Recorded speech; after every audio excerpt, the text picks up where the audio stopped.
Good morning friends. अभी हमने hotel से चेकआउट कर दिया। इसमें द्रविड़ आर्किटेक्चर और नगर स्टाइल आर्किटेक्चर दोनों का कॉम्बिनेशन है। आए और कच्ची खाना ना खाएं तो ये तो बहुत नाइंसाफ़ी हो जाएगी। फ्रेंड्स, अभी हमने दर्शन कर लिया माँ आशापुरा देवी के मंदिर में। माता नो मढ़ से कहते हैं।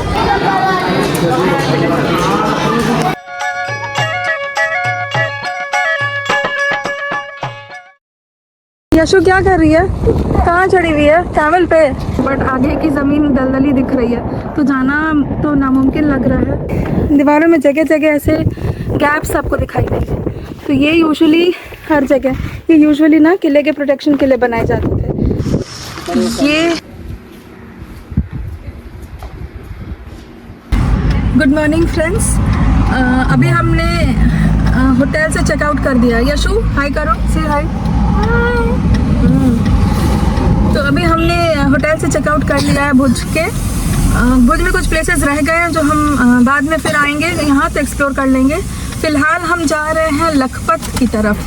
रास्ते में माता नो मढ़ आएगा, वहाँ हम जाएंगे। कितना किलोमीटर दिखा रहा है माता नो मढ़? 87 किलोमीटर। 87 किलोमीटर दिखा रहे हैं। 50 मिनट के आसपास, लगभग 150 मिनट्स के आसपास टाइम दिखा रहे हैं। तो हम पहले माता नो मढ़ जाएंगे और उसके बाद वहाँ से लखपत की तरफ जाएंगे। तो चलिए फिर अपनी जर्नी को स्टार्ट करते हैं और रास्ते में आपसे फिर मिलते हैं।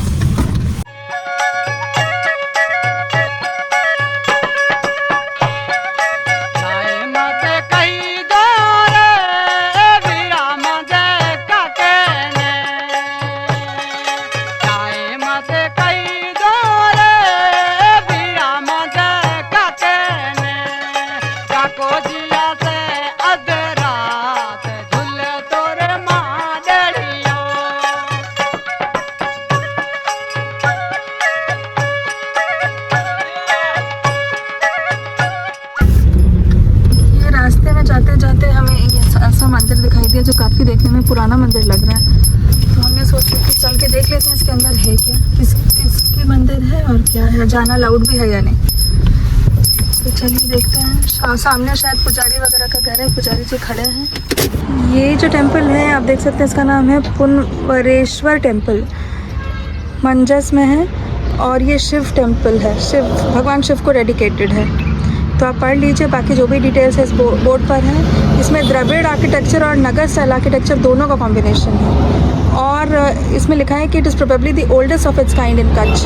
कच्छ में ये मतलब अपने तरीके का इकलौता ऐसा मंदिर हो सकता है। बाकी डिटेल्स आप इसमें से पढ़ सकते हैं। तो चलिए मंदिर को अंदर से चल कर देखते हैं। ये इसकी सीढ़ियाँ जैसे में साउथ इंडिया में दिखते हैं पत्थर के मंदिर, ये कुछ उसी तरह का दिख रहा है, द्रविडियन स्टाइल जैसा लिखा है बोर्ड पर। चलिए अंदर चलते हैं, भगवान शिव को प्रणाम करते हैं और आगे की ओर अपनी जर्नी को कंटिन्यू करते हैं।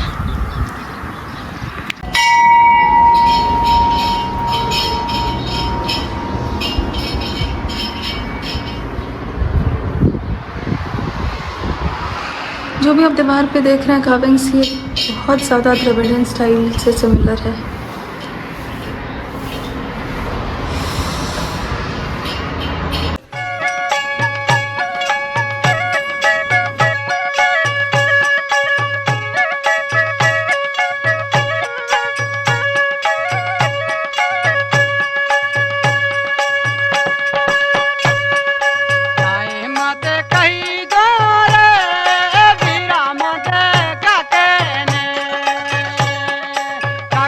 और कच्ची खाना ना खाएं तो ये तो बहुत नाइंसाफ़ी हो जाएगी। तो अभी हमने रास्ते में हमें दिखाई दिया ये कच्ची दाबेली और खमन, तो हमने बनवा लिया और हमने सोचा चलो कुछ खाते हुए चलते हैं। तो अभी से ट्राई करते हैं कि कैसा है। कच्ची दाबेली तो हमने पहले भी खाई है, बैंगलोर में भी मिलता है, लेकिन यहाँ का टेस्ट कैसा है, ये यहाँ से शुरुआत हुई थी इस जगह। ये डिश यहीं का है, तो चलिए देखते हैं ये डिश खाने में कैसा लगता है। कैसा लग रहा है दाबेली खाने में? बहुत अच्छा लग रहा है। जो बैंगलोर में मिलता है वैसा ही है कि उसे डिफरेंट लग रहा है थोड़ा? बैंगलोर में तो मैंने ज़्यादा नहीं खाया, लेकिन ये ऑफ कोर्स बेटर ही होगा। बैंगलोर में भी दाबेली मिलती है, लेकिन कच्छ आए हैं तो कच्ची दाबेली तो कच्छ का ही है, तो इसका टेस्ट ऑब्वियसली बैंगलोर वाले से तो काफ़ी बेटर होगा। मैं भी खाती हूँ। चलिए फिर आपसे मिलती है थोड़ी देर के बाद। यशवी ने खाना शुरू किया? नहीं किया? खा के बताओ कैसा लगा खमन। तुम खमन टेस्ट करके बताओ कैसा लगा यशवी को। Test okay okay. तुमको ज़्यादा क्या पसंद है फिर? सही।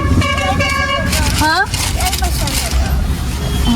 आजकल के बच्चों को सही बात है, पिज़्ज़ा बर्गर ज़्यादा समझ में आता है, ये सब चीज़ें जल्दी समझ में आती नहीं है। तो चलिए मैं भी खाती हूँ और फिर आपसे मिलती हूँ। नज़ारा है दोस्तों, वो लेटे रहे, मतलब इधर विंड मिल और इधर पहाड़ और इधर एक सड़क और इस सड़क के इस पार पहाड़। तो दोस्तों अभी हम मातानुगढ़ के बिल्कुल करीब पहुंच चुके हैं, 6 किलोमीटर। और एक्स हमारी अभी हवा से बातें कर रही है।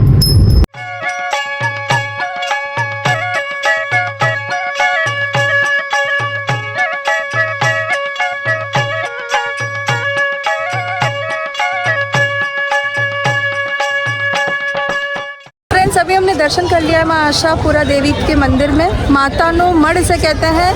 ये मातानुमढ़ का मतलब है माता का घर। ये रास्ते में लखपत जाते समय रास्ते में आपको मिलेगा। हमने यहाँ दर्शन कर लिए हैं और अब हम जाएंगे लखपत की तरफ। दर्शन करने का टाइम 1 बजे ये मंदिर बंद हो जाता है। लकीली हम 12:50 में यहाँ पहुँच गए थे, तो हमने अच्छे से मंदिर की दर्शन कर ली, प्रसाद वगैरह चढ़ा लिया है।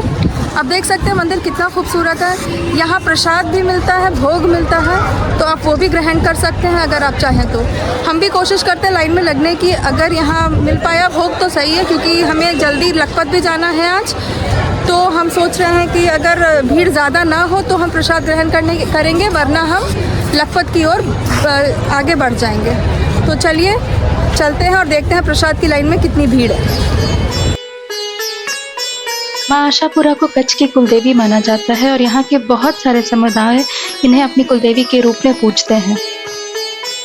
एक कहानी जो इस मंदिर को लेकर बहुत प्रसिद्ध है वो कुछ ऐसी है। लगभग 1500 साल पहले कुछ ट्रेडर्स इस एरिया में आए नवरात्र के दिनों में। नवरात्र में वो यहीं रुक गए जहाँ आज ये मंदिर है। रात में उनमें से एक ट्रेडर को सपने में देवी दिखाई दी।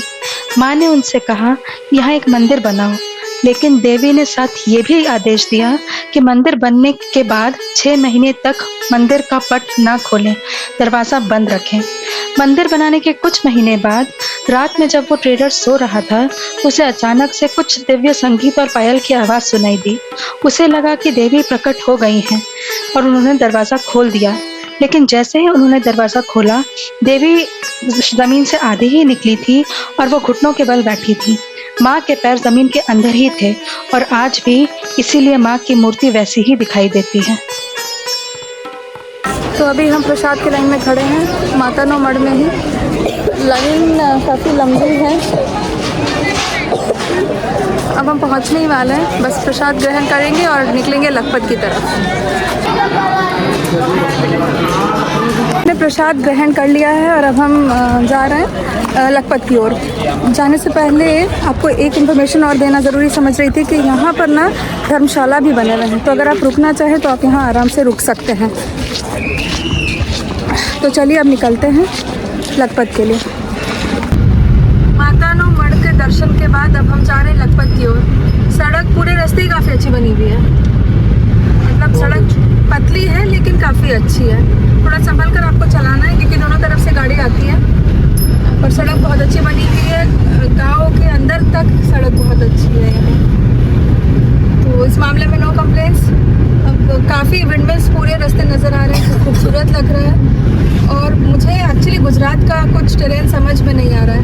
कहीं तो बिल्कुल रेत है डेजर्ट की तरह, उसकी दूसरी तरफ बिल्कुल हरियाली है, मतलब अच्छे खासे सरसों के बाग वगैरह हमने देखे, सरसों का क्या बोलते हैं, खेत वगैरह देखे हमने। उसके अलावा पहाड़ भी हैं यहाँ पर, सॉल्ट डेजर्ट भी है यहाँ पर। तो एक्चुअली में मुझे कुछ सी भी है। तो गुजरात में सब कुछ है ओवरऑल मिलाकर, तो अच्छा लगा देखकर। और यहाँ के लोगों का रहन सहन भी काफ़ी अलग है कच्छ में। इधर जब आई हूँ ना, स्पेशली भुज में तो उतना पता नहीं चला। यहाँ बुलाते हैं और क्या रीजन है? हाँ, कच्छ नहीं देखा तो क्या देखा। तो यहाँ के लोगों का रहन सहन भी काफ़ी अलग लग रहा है। इनफैक्ट डील डॉल भी इनकी काफ़ी अलग है आम लोगों से, लंबे चौड़े हैं और अच्छा लग रहा है। चलिए लखपत में मिलते हैं, लखपत भी आपको दिखाते हैं। और वहाँ लखपत की कहानी आपको बताएंगे।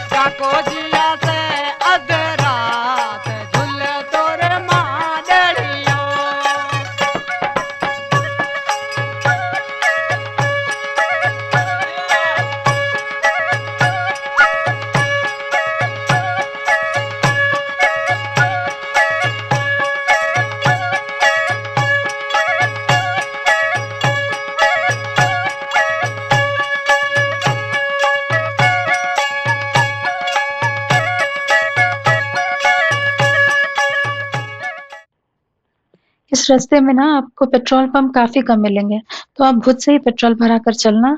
और साथ ही खाने पीने के ऑप्शंस जो भी है, नखत्राणा के बाद से बिल्कुल भी कुछ भी नहीं है। तो या तो आपको मातोनो मठ में प्रसाद आप ग्रहण कर सकते हैं, या फिर लखपत पहुंचकर गुरुद्वारे में लंगर मिलता है। अभी हम जाएंगे गुरुद्वारा, भी आपको दिखाएंगे। गुरुद्वारे में लंगर मिलता है, आप चाहें तो वहां पर आप लंगर खा सकते हैं, या फिर अपना खाना खुद से ही खाकर निकले, या कुछ सामान अपने साथ लेकर चले। तो ये इन्फॉर्मेशन थी जो मैं आपको देना चाह रही थी।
इस गेट का नाम है भूतेश्वर नाको।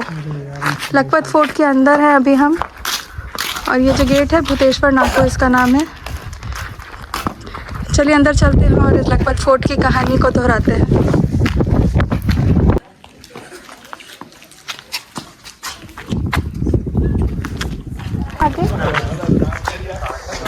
वो सामने आपको दूर में दिखाई दे रहा होगा, वो भूतेश्वर महादेव का मंदिर।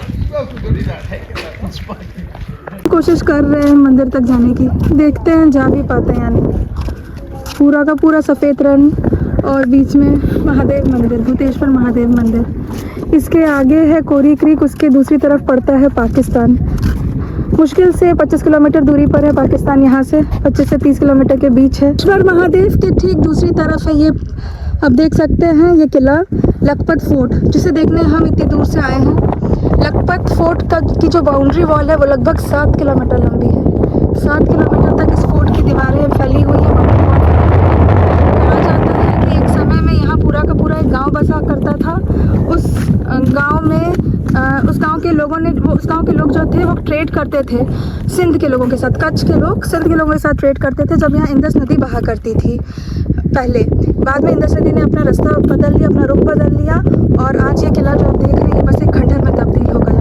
आज इस टाउन को घोस्ट टाउन के नाम से भी जाना जाता है, क्योंकि यहाँ बहुत कम लोग आज यहाँ बसते हैं, बहुत कम पॉपुलेशन है यहाँ की। अब हम बढ़ते हैं मंदिर की तरफ आगे और आपको चलकर दिखाते हैं, और रास्ते में आपको और लखपत की कहानी और भी बताती हूँ। हम मंदिर के काफ़ी नज़दीक पहुँच गए हैं, बट आगे की ज़मीन दलदली दिख रही है, तो जाना तो नामुमकिन लग रहा है। हाँ, इसी थोड़ा और आगे चलते हैं।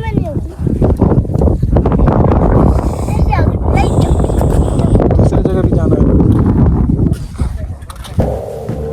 गुजरात के कच्छ में पाकिस्तान की सरहद के बिल्कुल पास बसा लखपत किसी जमाने में वाकई लखपति हुआ करता था। सन 1800 के आसपास तक कच्छ और सिंध के लोग अरब देशों से समुद्री रास्ते के द्वारा ट्रेड किया करते थे। उस वक्त यहाँ से बहती थी सिंधु नदी यानी इंडस रिवर, और यहाँ लगभग 15,000 से ज्यादा लोग रहा करते थे। लेकिन साल 1819 में आई भयावह भूकंप की वजह से सिंधु नदी ने अपना रास्ता बदल लिया आज के पाकिस्तान की तरफ। और किसी जमाने का ये लखपति शहर आज बन गया है वीरान और खंडर, और आज इसे जाना जाता है घोस्ट टाउन के रूप में। तो ये हम पहुंच गए बिल्कुल मंदिर के पास। चलिए दर्शन करते हैं। जेपी दत्ता की रेफ्यूजी मूवी की शूटिंग इसी लोकेशन पे की गई थी। शायद इस मंदिर को देखकर आपको याद आ जाए। अभी हम आ गए किले के अंदर। आप देख सकते हैं नीचे पूरा रन आपको नज़र आ रहा होगा, और इस साइड वही मंदिर है जो हम गए थे अभी। भूतेश्वर महादेव की मंदिर है। साथ में आप किले की दीवारों को देख सकते हैं। दीवारों में जगह जगह ऐसे गैप्स आपको दिखाई देंगे। तो ये यूजुअली हर जगह, ये यूजुअली ना किले के प्रोटेक्शन के लिए बनाए जाते थे। उस ज़माने में लोग तो क्या बंदूक गोली जो कुछ भी चलाते होंगे यहीं से प्रोटेक्ट करते होंगे अपने किले को। वैसे इसका नाम लखपत इसलिए है ना क्योंकि यहाँ लाखों का ट्रेड हुआ करता था। यह साथ ही इसका नाम लखपत एक और वजह से है, कहा जाता है इसका नाम लखपत राव लखा के नाम पर है। तो ये है किले की चारों तरफ से दीवारें। ऐसे काफ़ी लंबी दीवार आपको नज़र आएगी दूर दूर तक। ये आपको दिखाई दे रहा होगा। ये दीवार 7 किलोमीटर लंबी है दोनों साइड से। अब अंदर तो कुछ ज़्यादा बचा नहीं, सब खंडहर हो चुका है। लेकिन एक ज़माने में जब यहाँ से इंदस नदी गुजरती होगी तो यहाँ पर काफ़ी चहल पहल हुआ करती होगी। तो अब हम आपको लेकर चलते हैं। दूर आपको नज़र आ रहा होगा इस दूर में एक दरगाह है यहाँ पर, ये आपको नज़र आ रहा होगा। ये दरगाह पीर गौस मोहम्मद की दरगाह है। यहाँ भी हम आपको लेकर चलते हैं अब। तो चलिए किले से नीचे उतरते हैं। काफ़ी थकान हो गई है चढ़ने में, रन में, चलने में भी। अब दरगाह तक चलते हैं और वहाँ पर देखकर आपको दिखाकर आगे बढ़ते हैं।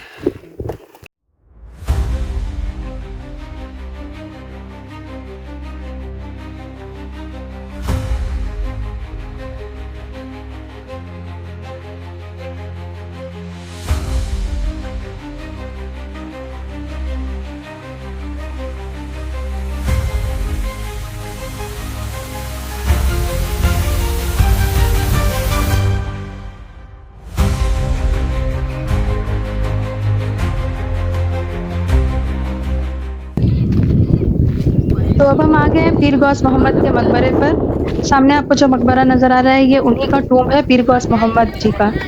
पीर गौस मोहम्मद जो थे ना वो अपने बिलीफ से आधे हिंदू और आधे मुस्लिम थे। वो दोनों ही रिलीजन के कस्टम्स को फॉलो करते थे। और ये जो टूम है ना ये अनफिनिश्ड रह गया, ये कभी भी फिनिश नहीं हो पाया। आप देख सकते हैं इसकी दीवारों पे ना बहुत खूबसूरत कार्विंग्स की गई हैं, फूल पत्ती वगैरह बने हुए हैं, बहुत खूबसूरती से डिज़ाइन किया हुआ है। और इनका जो कब्र है अंदर, जो ग्रेवयार्ड है इनका, वो मार्बल का बना हुआ स्ट्रक्चर है। पीर गौस मोहम्मद ना ऐसा माना जाता है कि उनमें कुछ सुपरनैचुरल पास्ट है।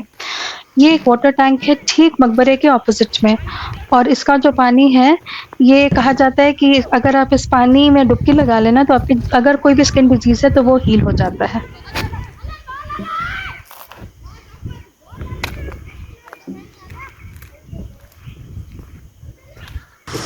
ये है गुरुद्वारा श्री गुरु नानक दरबार। यहाँ अभी हम आए हैं। ये जो गुरुद्वारा है यहाँ गुरु नानक देव जी लगभग 11 दिन आकर ठहरे थे जब वो मक्का मदीना जा रहे थे। वो इसी रास्ते जो लखपत फोर्ट जो आपको दिखाया उसी रास्ते वो मक्का मदीना गए थे वहाँ से।